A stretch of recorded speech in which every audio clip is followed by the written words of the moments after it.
Students, welcome to effortless physics. तो हम कर रहे थे dual nature of radiation and matter. Myself Monika Agarwal. तो शुरू करते हैं। Explain in brief the effect of potential difference on photo electric current at constant frequency of incident radiation. यहाँ पे बेसिकली क्वेश्चन तो आप लोग को शायद समझ में नहीं आया होगा, पता नहीं क्या है। तो पहले मैं आपको बता देती हूँ इसका थोड़ा सा थ्योरी, उसके बाद अपन ये जो लिखा हुआ है वो रीड कर लेंगे, ठीक है। तो अब देखना यहाँ पे वही अपना पहले वाला जो सेटअप किया था ना, एक्सपेरिमेंटल सेटअप, ये वही सेटअप है। ये अपना इवैक्यूएटेड ट्यूब, यहाँ पे अपना एमीटर, ये अपना कलेक्टर। आपको पता है ना अपन ने इसको कॉम्यूटेटर से कनेक्ट किया था, तो कॉम्यूटेटर से अपन कनेक्ट करेंगे। तो अभी हमने इसको पॉजिटिव प्लेट के साथ कनेक्ट करके रखा है, ठीक है। अब क्या करने वाले हैं देखना जरा। यहाँ पे ये रेडिएशन आके गिरेंगे। अब जब ये रेडिएशन आके गिरेंगे तो यहाँ से इलेक्ट्रॉन्स बाहर आने वाले हैं। अब ये जो इलेक्ट्रॉन्स आ रहे हैं इन सब की एनर्जी अलग अलग होगी। सपोज मान लो एक सेकेंड में 100 इलेक्ट्रॉन्स यहाँ बाहर आ रहे हैं। कितने आ रहे हैं? 100 इलेक्ट्रॉन। तो पहले हमने पोटेंशियल कितना रखा? 0 वोल्ट रखा। तो हमने देखा 20 इलेक्ट्रॉन्स यहाँ पे पहुंचे। एक सेकेंड में निकल कितने रहे हैं? 100। हमने 0 वोल्ट रखा, तब 20 इलेक्ट्रॉन्स यहाँ पहुंच गए। अब हम बढ़ाते जाएंगे, 1 वोल्ट, 2 वोल्ट, 3 वोल्ट, ऐसे बढ़ाते जाएंगे। तो जब 0 वोल्ट रखा था तब कितने इलेक्ट्रॉन्स पहुंच रहे थे? 20 इलेक्ट्रॉन्स। तो उनकी वजह से कुछ करंट फ्लो होगा। जब 1 वोल्ट रखा तो मान लो 40 इलेक्ट्रॉन्स पहुंच रहे हैं। जब 2 वोल्ट रखा तब 60 इलेक्ट्रॉन्स। जब 3 वोल्ट रखा तब 80 इलेक्ट्रॉन्स। जब 4 वोल्ट रखा तब 100 इलेक्ट्रॉन्स। जब 5 वोल्ट रखा तो भी 100। अरे ये क्या हो गया? अरे बेटा निकले ही हर एक सेकंड में 100 है ना, उससे ज्यादा तो निकल ही नहीं रहे। तो इनिशियली हम क्या देखते हैं कि ये करंट इंक्रीज होती है, उसके बाद ये करंट का इंक्रीज होना बंद हो गया। तो अगर मैं यहां पे आपको इसका ग्राफ दे रही हूं,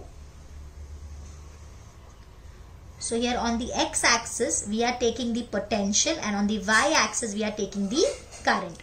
तो 0 वोल्ट पे पहले कम करंट थी, फिर ऐसे हम पोटेंशियल बढ़ाते जाएंगे तो हम देखते हैं करंट बढ़ती जा रही है, बढ़ती जा रही है, बढ़ती जा रही है, और फिर क्या हो गई? Maximum. So this maximum value is called as the saturation current. इतना क्लियर हुआ?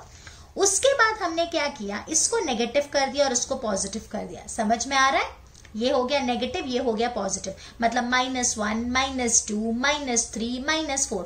तो आप सोचो, पहले ये प्लेट क्या कर रही थी? इलेक्ट्रॉन्स को अपनी तरफ खींच रही थी, अट्रैक्ट कर रही थी। अब नेगेटिव हो गई ये प्लेट, तो अब ये क्या कर रही है? रिपेल कर रही है। मतलब ये चाहती है कि इलेक्ट्रॉन्स यहां नहीं आए।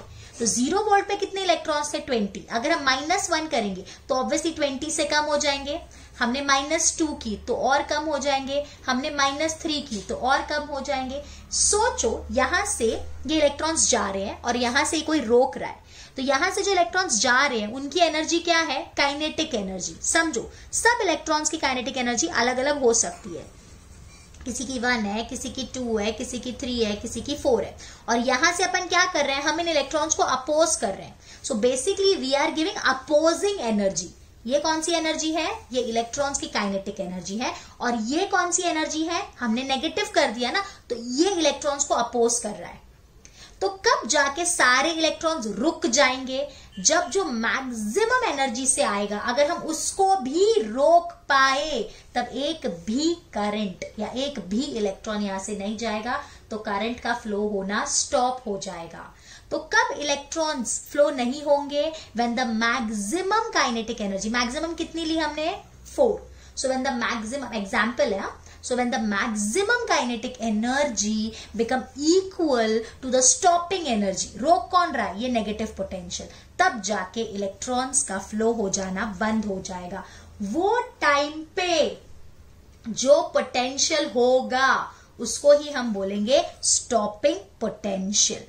तो हमने क्या देखा कि धीरे धीरे हम नेगेटिव करते गए और फाइनली एक पोटेंशियल पे जाके इलेक्ट्रॉन्स का फ्लो होना बंद हो गया। वही है हमारा स्टॉपिंग पोटेंशियल। समझा? तो ये एक ग्राफ हमको मिला। यहाँ पे इंटेंसिटी पूरे ग्राफ में सपोज थी I1। अभी मैंने अगर इंटेंसिटी चेंज कर दी, फ्रीक्वेंसी इज केप्ट कांस्टेंट। अगर फ्रीक्वेंसी कांस्टेंट है तो क्या कांस्टेंट हो जाएगा? न्यू इज कांस्टेंट ना बेटा, तो न्यू कांस्टेंट है तो एनर्जी कांस्टेंट हो जाएगी। तो क्या बढ़ेगा? Number of photons. तो नंबर ऑफ फोटॉन्स बढ़ेगा तो ज्यादा इलेक्ट्रॉन्स बाहर निकलेंगे, तो करंट भी ज्यादा होगी। लेकिन हम लोग ने आइंस्टाइन इक्वेशन में देखा है ना, फ्रीक्वेंसी कांस्टेंट हो गई तो काइनेटिक एनर्जी कांस्टेंट हो गई। तो यहां हम क्या देखते हैं, अगर हम इंटेंसिटी बढ़ाते हैं तो करंट ज्यादा मिलती है, सैचुरेशन करंट भी ज्यादा मिलती है, लेकिन जो स्टॉपिंग पोटेंशियल होता है वो उतना ही रहता है। क्यों ऐसा?